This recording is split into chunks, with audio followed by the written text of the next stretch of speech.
Indiana Newsdesk is made possible in part by Maller Grosvenor Plummer Attorneys, providing legal services to clients and the community. Maller Grosvenor Plummer Attorneys, understanding, expertise, results. Bloomington and Indianapolis, on the web at lawngp.com. IU Center for Rural Engagement, extending IU Bloomington resources to improve Hoosier lives in partnership with communities and organizations. rural.indiana.edu. Smithville, fiber internet, security solutions, and voice in southern Indiana. More information at smithville.com. Bunger and Robertson, attorneys at law since 1949, utilizing experience, knowledge, and resources to help individuals and families recover in personal injury matters. Information at lawbr.com. And by WTIU members. Thank you. Coming up on Indiana Newsdesk. A widespread outage took down multiple Indiana University web pages. Video obtained from a staff meeting shows we might never know what happened or if any data was compromised. No, I do not expect there will ever be a public airing of any more about the incident. It's been 6 weeks since an EF2 tornado ravaged Monroe County, injuring dozens of people and destroying multiple structures. I just sat there in fear for a solid couple minutes until I heard my neighbor screaming my name. Rebuilding after the storm coming up. And on this Independence Day, Hoosiers give us a rare look at their lives working at the world's largest Navy base. Yeah, I won't tell anyone that the Navy's an easy thing. Those stories, plus the latest news headlines from across the state, right now on Indiana Newsdesk.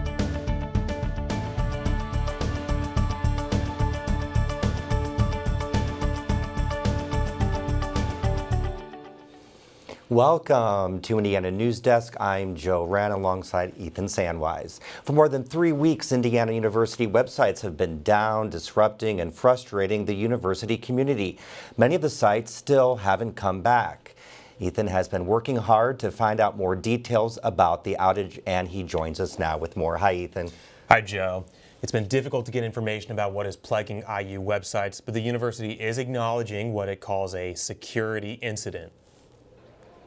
Last week, Associate Vice President Patrick Phillips met with IT support to discuss the situation. The source provided a copy of the Zoom meeting to WTIU News. It included Phillips answering questions. Will there be any kind of public explanation of what the initial incident was? That quietness about that, I think, has been very disconcerting for a lot of people. Yeah, understand that and appreciate the disconcertion. I don't know if that's a word or if I just made one up, but no, I do not expect there will ever be a public airing of any more about the incident. Phillips says University IT Services started getting reports late on June 7th that its homegrown web platform, SiteHost, started around the year 2000, was faltering. Pages were loading slowly, which indicated a problem. With President Pamela Whitten, University Marketing and Communications, and IU officials, IT began prioritizing which websites to keep online. They decided on 45 websites that Phillips says represents about 90% of IU's web traffic. There are outside forces that get things prioritized, and you have to jump when they come in. So it's been one of the hardest things I think we've ever had to do is try to figure out how to prioritize getting stuff back online. IT Services shut down nearly all of its 2,600 web pages to contain the problem. IU released nothing at the time, but eventually said security vulnerabilities were at fault. It's been publicly reported that it was security related, so that's all I will say about that, because I think it's really important to not elaborate beyond that. But yes, it was security related. IU spokesperson Mark Bodie refused an interview and declined to make anyone available. He issued a brief statement to WTIU saying, quote, "No sensitive information has been found to be compromised." The university did not answer questions about whether law enforcement is involved and why the crisis wasn't prevented. The extent of the incident was enough for IU to completely build a new web platform from scratch. SiteHost was tossed and a new system called SiteCube is in the works. There's no timeline for when IU's web systems will be fully restored. I'm giving you probably more than you're getting from the public communications, and that's okay because that's one of the benefits of being part of this team. But that's what's going on. the work is going to continue for a long time. If site hosts were compromised, someone could have installed software to access IU's MySQL, a database management system that could contain research data and legally protected information about students and staff. So, Ethan, if folks' data was compromised, would they have received notice from the university? When that kind of personal information is stolen, state law requires database owners to tell Indiana residents who are affected, quote, without unreasonable delay, no more than 45 days after the incident. A reasonable delay could mean the time it takes to discover the scope of the breach. So I know you shared a video that we just saw from security experts and, of course, the university. Was there anything else that you learned from it? The experts I spoke to agreed that it was impossible to explain the entire situation without all the background details. Tara Wheeler, who is CEO of Red Queen Technologies and senior fellow for global cyber policy at the Council on Foreign Relations, took issue with IU's decision not to share more information. Here she is talking about that. The first obligation is to fight for the users, and anyone saying that they are going to withhold information that is key to letting people, especially vulnerable populations, protect themselves, has an ethics problem. A deep one. I am disappointed and I am appalled at the idea that a person would cover up that kind of information. And I can understand the institutional incentives. IU could also put off reaching out if the Attorney General or law enforcement agencies asked it to delay for an ongoing investigation or national security risk. Wheeler told me that's not as crazy as it sounds. IU partners with the federal government on defense research, including tens of millions of dollars invested in its partnership with the Crane Naval Surface Warfare Center.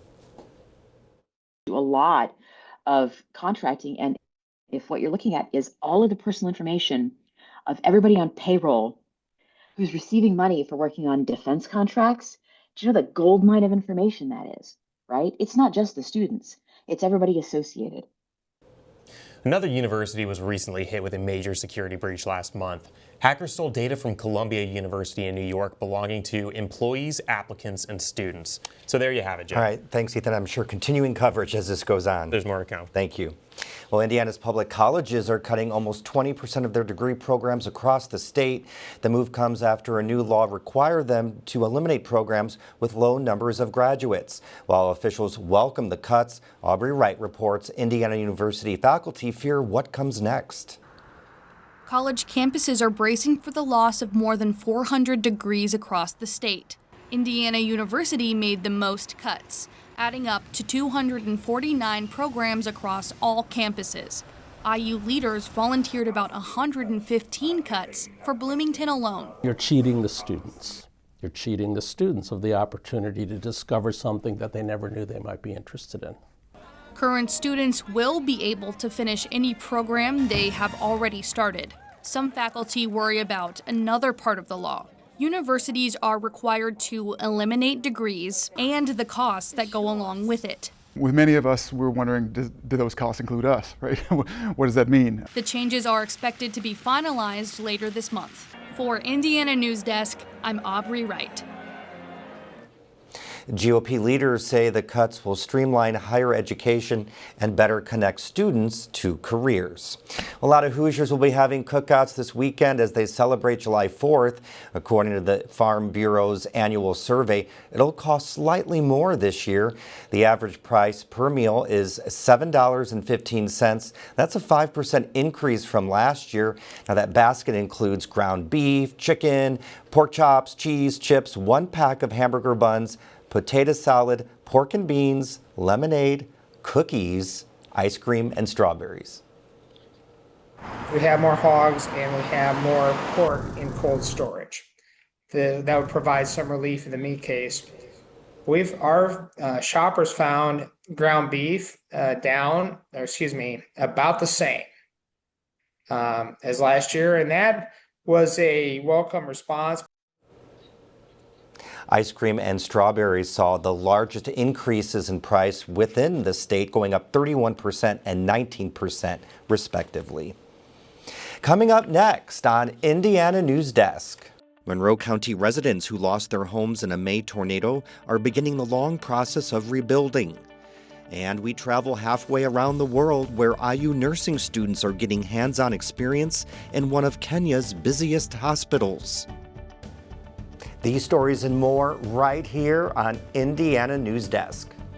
There's nothing more American than PBS. It's a safe place where kids learn and grow, and where grown-ups are informed, entertained, and inspired. PBS is one of America's greatest resources for 50 years strong, and PBS needs your help to keep going for another 50. We will have done a great service. For our future. Visit Protect My Public Media to learn more, because there's nothing more American than PBS. Vais a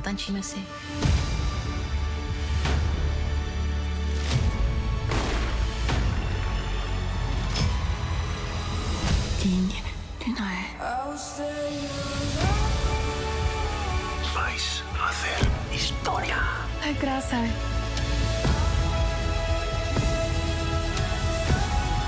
Hoosiers, tegen gewint.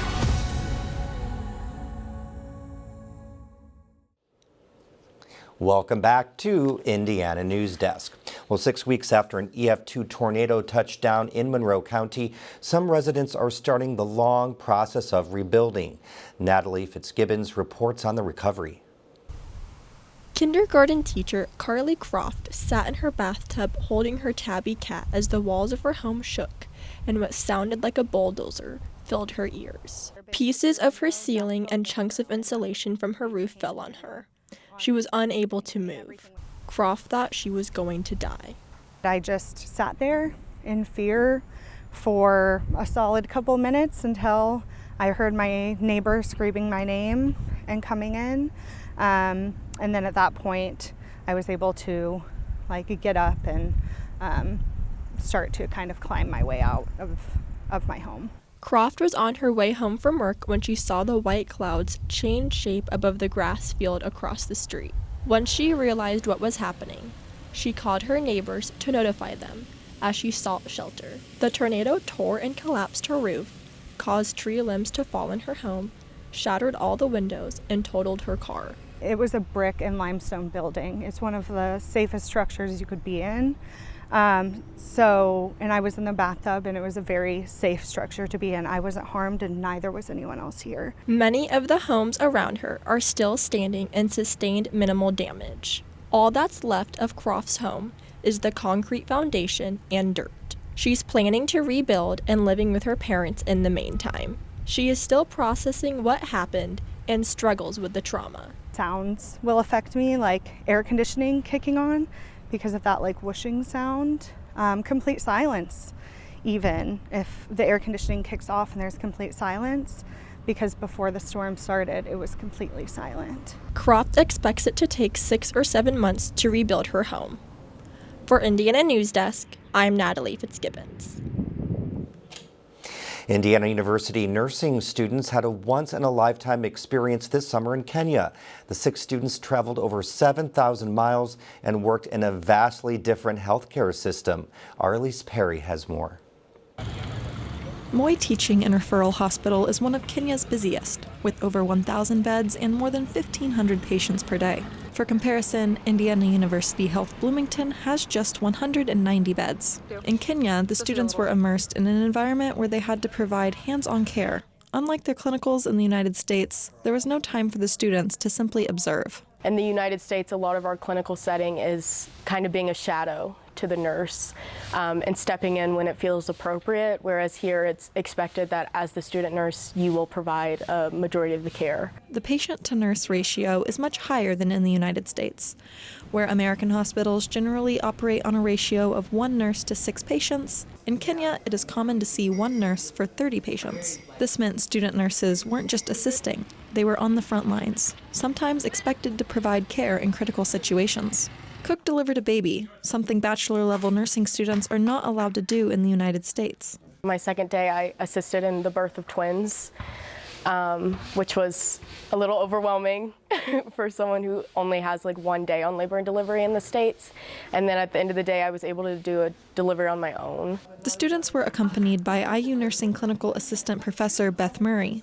Murray said the limited resources in Kenya taught the students to think on their feet, She offered the example of using a rubber glove as a tourniquet or an ice pack. I think that will definitely be something that people take home, is thinking, okay, I don't have this equipment. What do I have? How can I modify it? How can I use my mind to kind of make this work? Throughout the program, the students were paired with Kenyan medical students Denkin Kirabi and Nancy Inyaga Muthoni. As the IU students and their Kenyan counterparts collaborated, they formed friendships. Kirabi and Muthoni will travel to the U.S. in August for clinical rotations in 3 IU health hospitals: Bloomington, Indianapolis, and Fort Wayne. Kirabi said he is excited to not only learn in American hospitals, but also to see the IU nursing students again. I can't wait to meet them because we are now friends. We are not just colleagues, we are now friends, so I can't wait to meet them. As the program ended, the IU students reflected on their personal and professional growth. For Cook, it was a moment to consider how much she had learned about adaptability, resourcefulness, and how to interact with patients from all walks of life.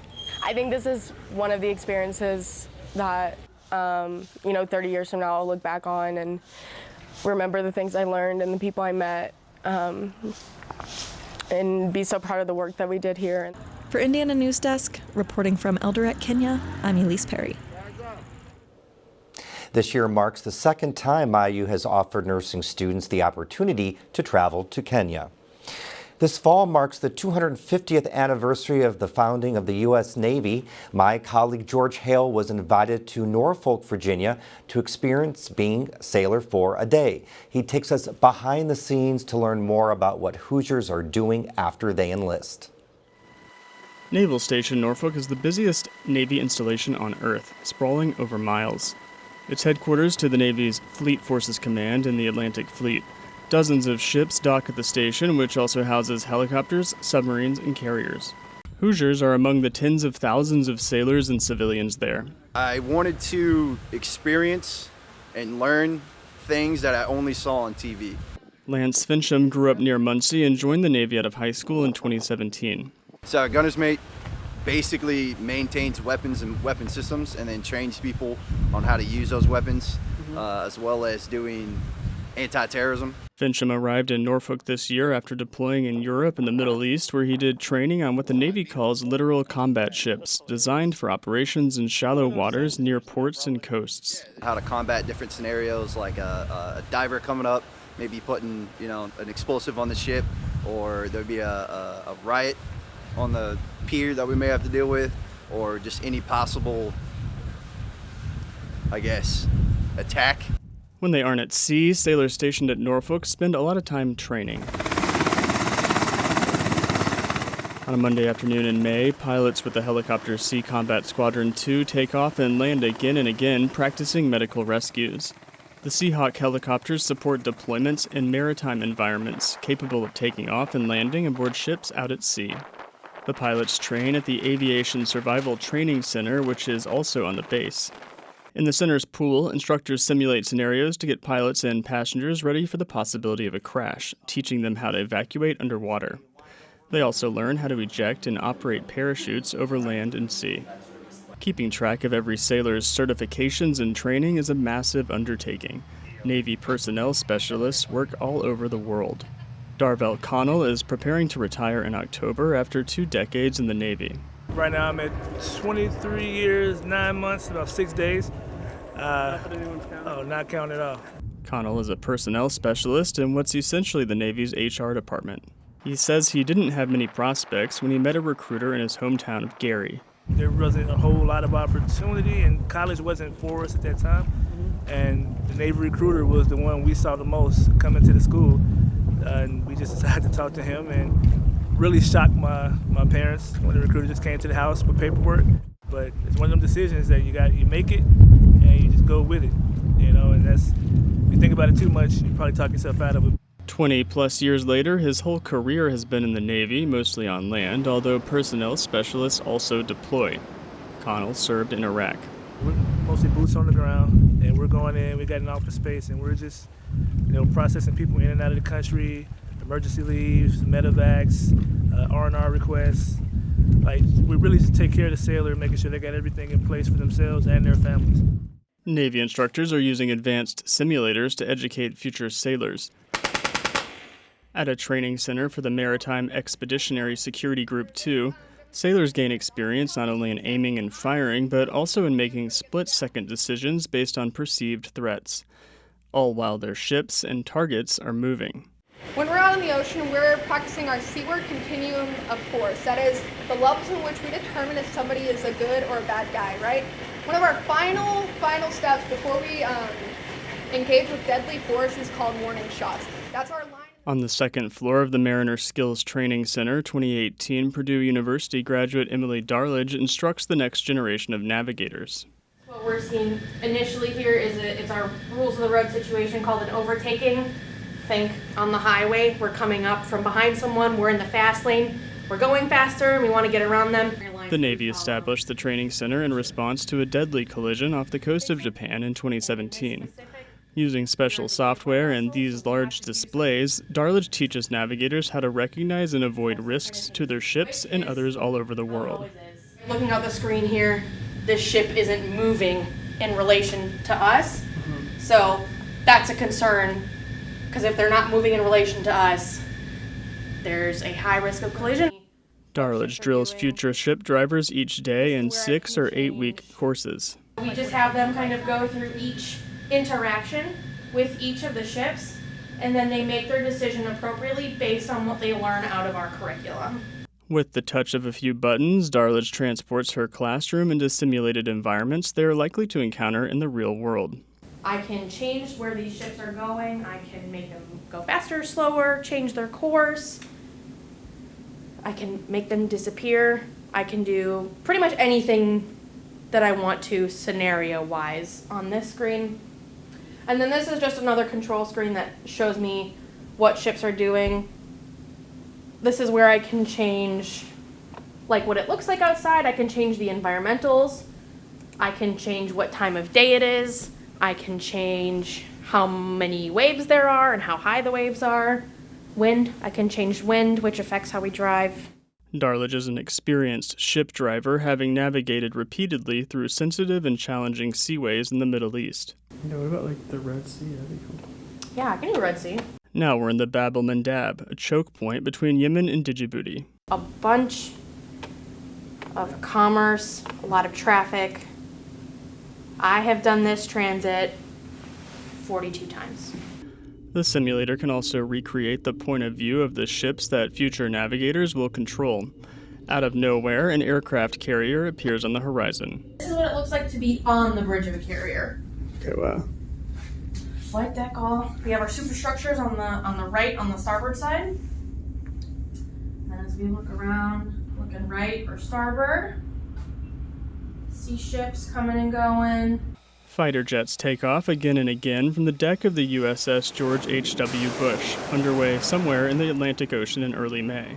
Under the flight deck is a bustling city at sea. A lot of people with just a small amount of time to prepare the food, to make it all work, set it all up.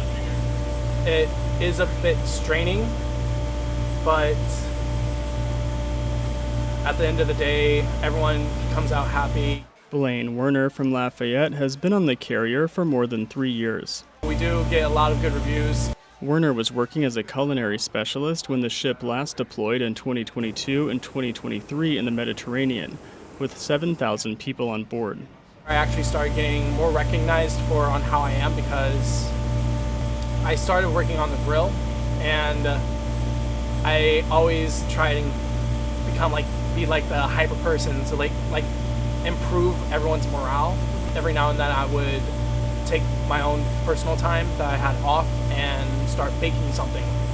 Just anything that I wanted to try and bake to improve morale, because especially on a deployment, it's a very challenging time. Competition is tough, but musician is a job in the Navy.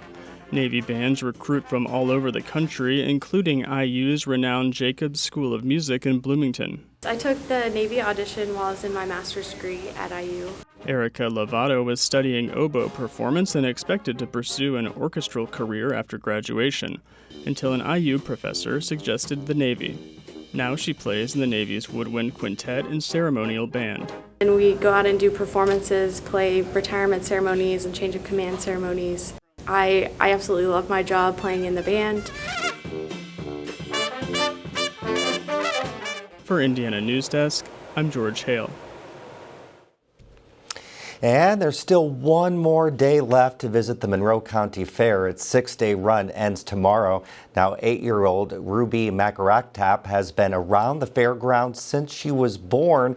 This year she's helping clean pens and care for sheep, but that's not all she does. Here's the funnel cake. I like hanging out with my friends, having fun, doing their showing, and hanging out with animals. Animal shows end today, but the rides and games will be open through Saturday. There are also free concerts and a demolition derby still ahead. That's the end of this program, but our work continues online as we cover the news throughout the week at WTIUnews.org. Indiana Newsdesk is made possible in part by Maller Grotner Plummer Attorneys, providing legal services to clients and the community. Maller Grotner Plummer Attorneys, understanding, expertise, results. Bloomington and Indianapolis, on the web at lawngp.com.